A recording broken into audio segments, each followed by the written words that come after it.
Hey folks, welcome back to our little piece of heaven here in central Nebraska. If you haven't been here before, this is Markelly Farm. My wife and I, Kelly, I'm Mark of course, we run this little homestead here in central Nebraska.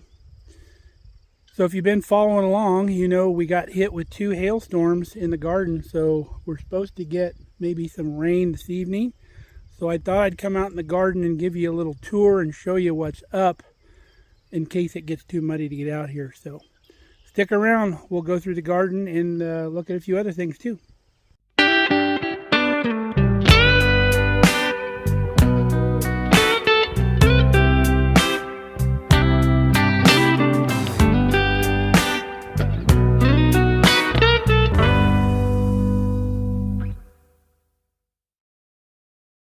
So here is the garden. All in all, it's looking pretty good. We've got some other stuff planted out. We still got just a little bit of room right there in case we want to put something else out here or replant something. So let's go row by row. We'll show you what we got going on here, and we'll show you the damage that we received and how we're coming through. So this whole row here is all onions, and they came back really well from the hailstorm. This variety of onion is called a candy onion. It's supposed to be fairly sweet. Oh, we got a weed down here. That can't be going on. So we're real happy with the onions. Now in our trellises down here, we have a slicer type tomato. These are called Bonnie Best. And I see we have some green tomatoes in there. So that's super cool. So in the next couple days, I'm going to come down here. I'm going to tie the tomato up because it's kind of fallen over, and get it going up through the trellis. We'll get all of these, and some of the real lower limbs, we'll prune those off and get those starting to train up on the trellises. Now this little area here, we just threw in a couple extra Brussels sprouts that we had, and then we got a whole row of San Marzano tomatoes. These are paste type tomatoes, indeterminate variety, so even if they do get some damage, the plants will continue to grow throughout the season. So same thing with these. We're going to get these starting to train up on the trellis. Some of them are already going through the trellis, which is great, but like this one here on the ends kind of falling to this side, so we need to stand it up so it starts growing up through. So that's what that whole row is about.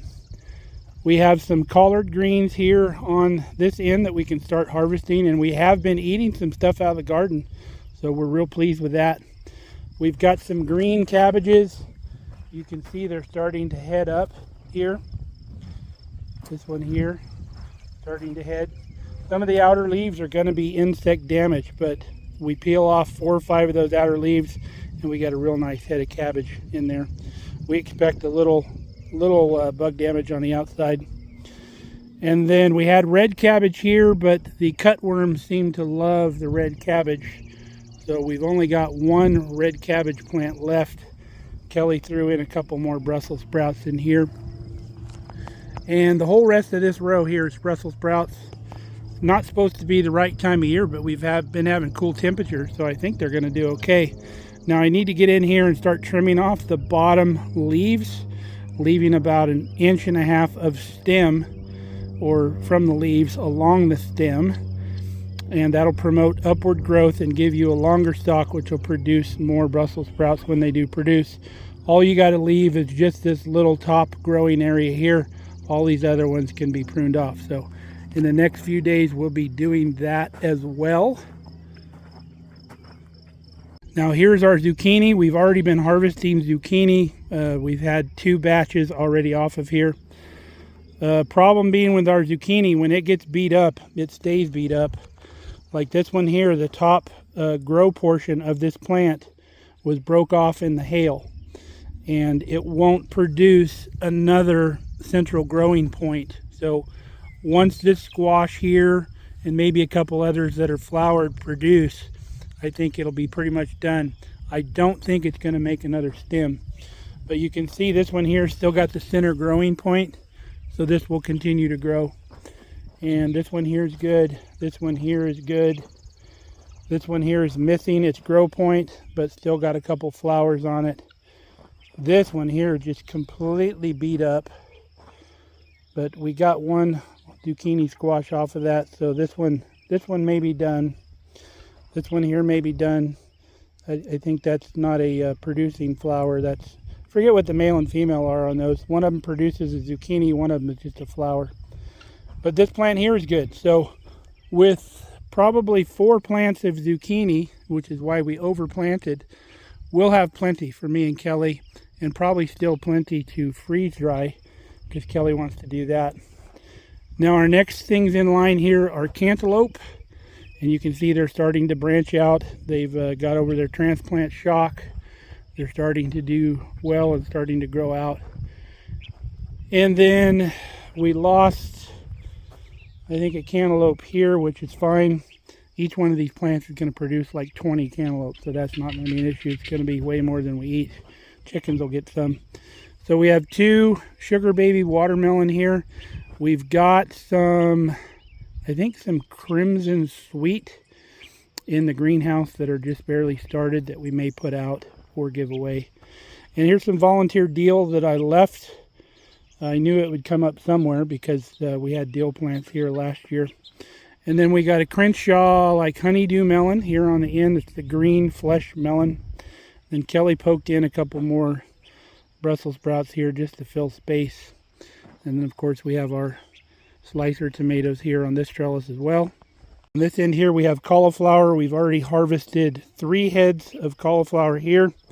And I believe these are like broccoli. They'll start sending little tiny heads of cauliflower out around that main stem. We have a head developing right here on this one that you can see. And then there's our onion that got left over winter. And then we had a handful of the candy onions left that we just kind of poked in the ground there that we can use as green onions. And we have been doing that. Kelly wanted some sweet snap peas. So that's what this is here on this little trellis. She said she was going to miss those this year, so I planted some for her. They're already climbing. And then we have our celery here, 4 plants, or actually 5 plants of celery if this little one pulls through down here. Looks like I needed to give it just a little shot of water to perk it up until it gets rooted in. And then we have our bare spot right here that we can add something if we want. And then we have a cucumber here. This is like an English cucumber, like a slicing cucumber that gets really long. I put the cage around this so nothing will mess with it, and it'll kind of grow up out of it. And then here's our celery here. 4 plants of celery. Nope. What is this? Let's go look. It's either celery or cilantro. I could be mixing them up. I just planted them last night. So yeah, this is celery. So that down there that I showed you before and told you was celery is actually cilantro. So there's our 4 celery plants, and then it's our lettuce bed right here. We have a, what's it called? A butter lettuce, and also just called a regular salad lettuce here. So this will produce enough lettuce, and this is heat tolerant lettuce. So you can plant this during the summer. It doesn't hurt it a bit. And then right up front here we have our rainbow bell peppers.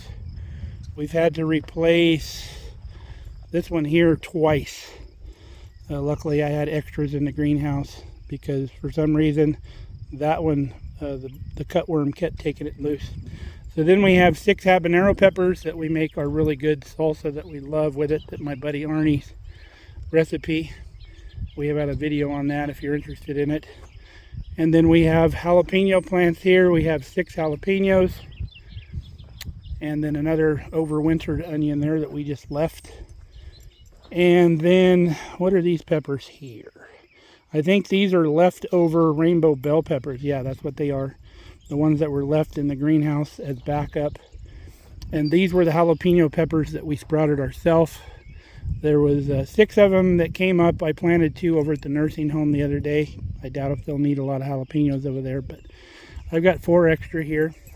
I like making chipotles with those, which is a smoked jalapeno. We might make some chipotle sauce. I really love that. I made it one year. You got to find a recipe for that again. And then I had some extra Thai basil, so I put here. This is fantastic in soups, like a chicken soup or something. Tear off some leaves into that soup. Absolutely amazing. I highly recommend that you try Thai basil. A lot of your stores will have it, but here in Nebraska, no such luck. Can't even get bean sprouts here, but we can make those. Broccoli here. We've already got one little head of broccoli. It's starting to open already, so I don't know what's going on with that, why it's being so small. But opening pretty early. And then we got another head of broccoli forming down in there. So that's the garden, folks. We got a little room for expansion there. But in a couple weeks, this will really, really take off. And you'll really see a difference. But we stay on top of the weeds out here. I come out a couple times a week and just knock the little weeds out of the ground. For the most part, we do not get weeds on the road because of that mulch. So I just come through on the walk path and knock them loose. Usually when we do get a weed, it'll be right along the edge of the row. And they come out super easy, especially if they're in that mulch. But if it rains really hard, like you saw us, I don't know what it was, a couple weeks ago, we had to rototill the walk path because we had a heavy rain. We couldn't get in here because it was muddy. But we had to come in with a rototiller and do the walk path, which is no big deal. Leave yourself plenty of room between your rows and you can do that. Really easy. Or you can take the wheel hoe. The wheel hoe works great for these walk paths. I've got a 12-inch wide kind of a hula hoe type attachment for the wheel hoe that I got from Haas Tools. Absolutely love it. Works great. So let's go show you some other things that we've got growing around the property. We got a pretty good year for fruit. Some of the stuff hadn't flowered yet when we had that last freeze. So we've got some apples on trees that we haven't had apples since we've been living here. So that's exciting. So here's the fruit orchard. You've seen it before. If you recall, we've lost 3 of our peach trees, but like this one here has got some suckers coming up from the bottom. It's got one little spot leafed out, but the rest of the tree is dead. Problem with the suckers coming from the bottom, sometimes they plant these trees on a different rootstock, so what's growing down here may not necessarily be what the tree is. So we're gonna have to come in here, take this wrap loose, and see if there's any suckers from above where the grafting point is. And if they are, that's this version of the tree. If they're below the graft, they could be anything. So we don't know. It's really not worth the time and the commitment that you have to let that grow, because sometimes they'll plant on even a completely different variety of fruit for the rootstock. So that's the story on that. But look at this cherry tree. It's doing beautiful. I think Kelly said she found one cherry like down in the middle down there because this thing got frosted when it was in bloom. The pluots got bit with a little frost, that one and that one there, but they're still alive and doing fine. This is our pear tree that got girdled by the rabbit, but hasn't given up yet. And then another cherry tree doing beautifully. And then the biggest surprise of all is this tree here, Honeycrisp apple. We've never got Honeycrisp apples because the weather hasn't been right. And this tree's got lots of apples in it. But you can see some of them have a little hail damage from the hailstorm, but a lot of the apples do not. So we'll probably take some of these to the previous owner because he planted these Honeycrisp apples. And I don't know that he ever got any off of these trees. That one there's also Honeycrisp and has some apples on it. So the weather was right this year for Honeycrisp. And then another pear tree here. This peach tree here has got some suckers coming down there. So we'll look at that one also. I don't know if that one over there's got any. And then our Fuji apple. I didn't get dormant spray on this year, so that may cause a little issue with some blight and stuff like that. But we'll make sure we'll get them this year. We're not going to really get fruit off these little ones anyway, so if it did fruit, we would probably strip them off. but this is the Fuji. You got the wagon parked out here. This is our compost pile that we've got started. Last year's compost is all used up. So this is next year's pile started. And when Kelly cleans her chicken coop out, she'll bring that out here. So that chicken manure is not so hot and it can compost down over the winter. Now our two trees out here we've had the most luck with since we moved to this property. These are both apples. And there was only 1 year where we didn't get apples. And this tree is loaded this year. And this tree is humongous, so you can imagine how many apples are on this tree. I do need to come down and prune some of these lower branches down. Now this tree here was laid out flat when we got the property. So I've cut all the lower stuff down that was on the ground and we're promoting more growth. It's too close to the big tree, but it seems to be doing okay. And these are actually the best canning apples on this tree here. And we have quite a few apples on this tree as well. So we'll be able to can some more apples. I still have lots of apples in the root cellar from last year. So don't need them all this year, but we're happy to have them. And while we have the abundance, we'll probably still can some this year. Now this is our asparagus patch. This was existing here on the property that we didn't even know we had until it started coming up the first spring. But we've stopped picking asparagus now, letting all of this go to ferns. So develop some energy for the roots. You don't want to just keep picking all year long. And then this is going to be our new bed here. Got a lot of bindweed in this bed, which is going to cause me a problem. But what we're going to do is we're going to come back. I think we're going to plant this in the next few days. I'll rototill this up again. I'm hoping bindweed is not like a berry vine to where you chew it up and then every little piece sprouts again. This is also morning glory, if you know it by that name. But we'll get this chewed up, and then I'm going to take my stump wrecker bucket and we'll cut a trench down through here, probably about 8 to 10 inches deep. And we'll plant our asparagus plants. We don't have crowns, we have actual plants in the greenhouse. I'll show you if you haven't seen them before. And then we'll lay our drip hose down in here. We'll mulch it, probably with some of our uncomposted grass over there, just to try to keep the weeds down a little bit so they're not terrible. I'm going to plant them about 12 inches apart so I can go down this row with a hoe and take care of some weeds. And then on the sides I can still take the rototiller down and then we mow around the outside. So got a lot of bush hogging to do. I have a friend coming in tonight from California, my buddy Matt. I think you've seen him before from our California trip. They're coming in tonight for about 2.5 weeks, so we're going to enjoy having them here. And we can give him some seat time on the tractor if he wants to come out here and bush hog this stuff. We've probably got 3 acres of stuff he can bush hog. The good thing about bush hogging this stuff down before it goes to seed, if you keep mowing it, you'll come back with good grass and a lot of these tall weeds aren't going to grow. This whole patch here is full of morning glory. This weed patch here is full of morning glory. You can just see it thick in here and it's growing up the other weeds. Pretty crazy. Don't like that stuff.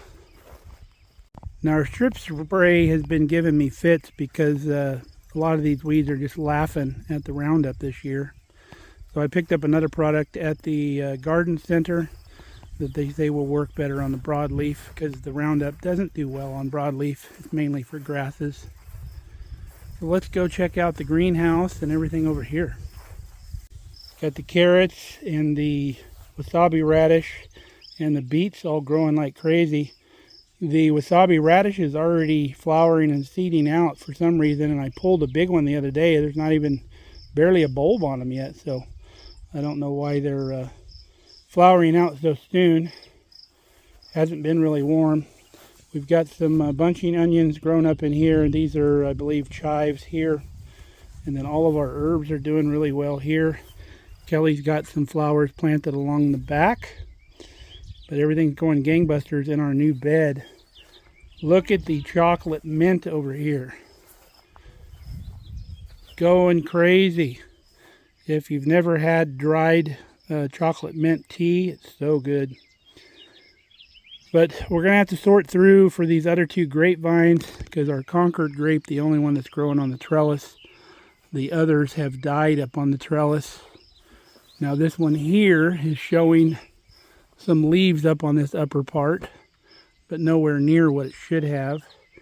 So we may take one of these new canes at the end of the year and bring up our pole here, and then we'll clip it at the top and then allow it to branch out. We're hoping that'll work, but no shortage of chocolate mint. Hopefully it's not coming up in the shop in there. Anytime you plant mint somewhere, it's going to take over.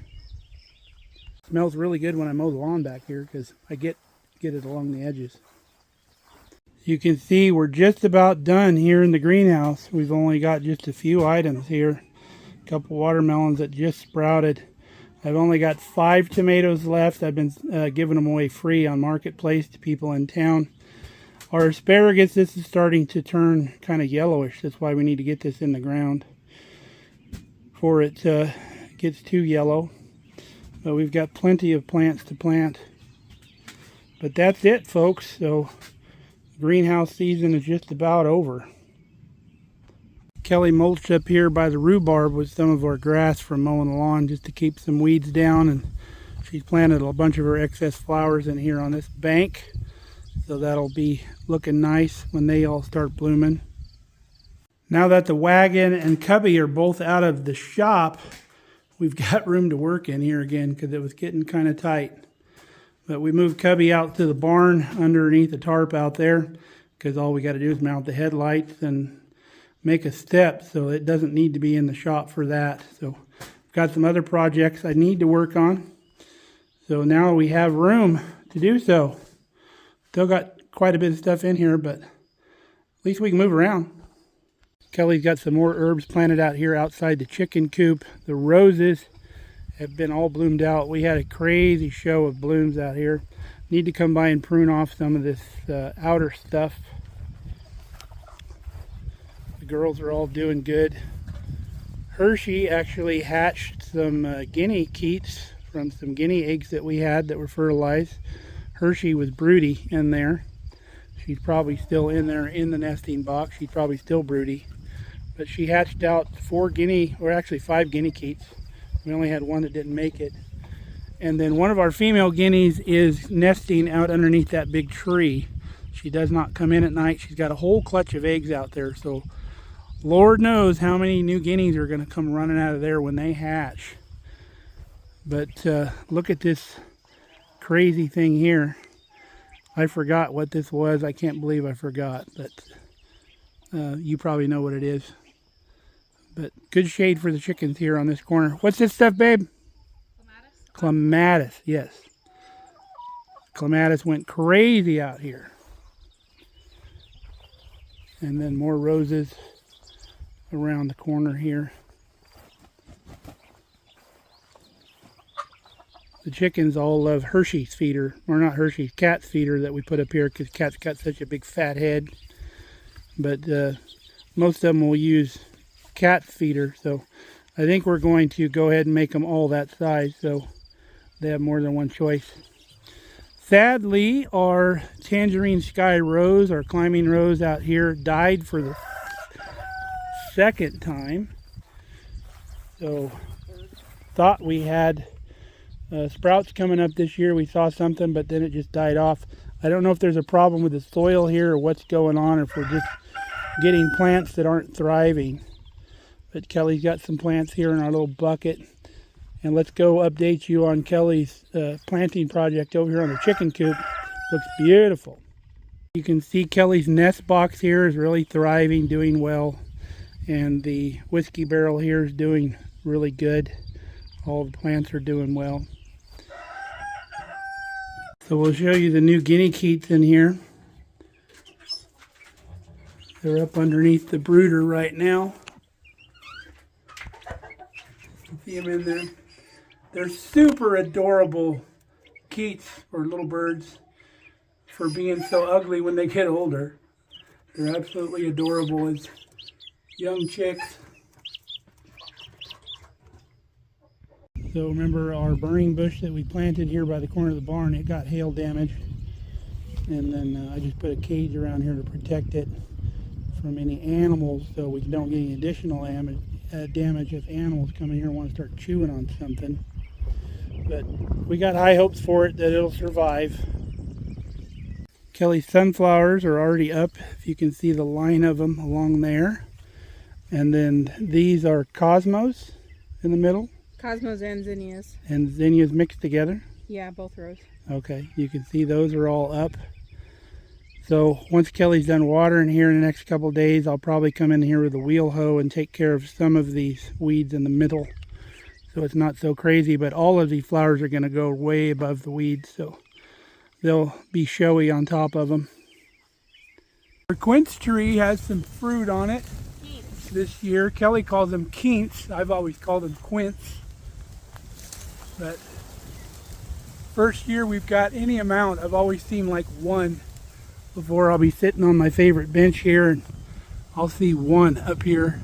And by the time it's harvest season, I lose them. But we've got quite a few on this tree this year, so we might be able to do something with them, make some jam or something. All the flowers around the grain bin starting to bloom. You can see the echinacea here starting to bloom. And then we have some calendula down here by the barrel and some German chamomile in the whiskey barrel there. Got some more rhubarb back here in the back. Kelly's pots are blooming out real nice. Love this stuff. And then we have another, same as around the chicken coop. I already forgot the name of that again. But some reason our strawberry shortcake raspberry down here has never really done anything. It greens up every year, but it never really berries. So if you got any ideas on that, what we can do to get that thing to actually fruit, let us know. Maybe it gets too much water here, I'm not sure. And then our little rose that could over here needs to be deadheaded. The hosta's doing good. Whiskey barrels are looking beautiful up here in the front. They'll be spilling over the sides here before long. And then our roses here in the front. My favorite is this orange one here in the middle. Every one of these roses has a backstory with the previous owner. And then Kelly's hanging pots up here. There's our strawberry patch. Something's been stealing our berries. Probably a bird. You can see our mulch is all holding out here real nice. No weeds in the roses this year. That project worked out great. These flowers, these roses were just bloomed out beautiful. They got whacked pretty good by the hail, but came back for a little bit. They'll do a second push a little bit later on probably. So that's the update on the homestead here. Love this time of year. Everything's beautiful and green. My favorite time. Keeping the grass mowed has been nuts with all the moisture we've been getting. And then the fertilizer program here around the house, we've been having to mow like every 2 days just to keep from overloading the mower. It's pretty wild. But I mow the rest of the property probably maybe once a week, the stuff down below. Well, our friends should be here any minute and we're going to have supper.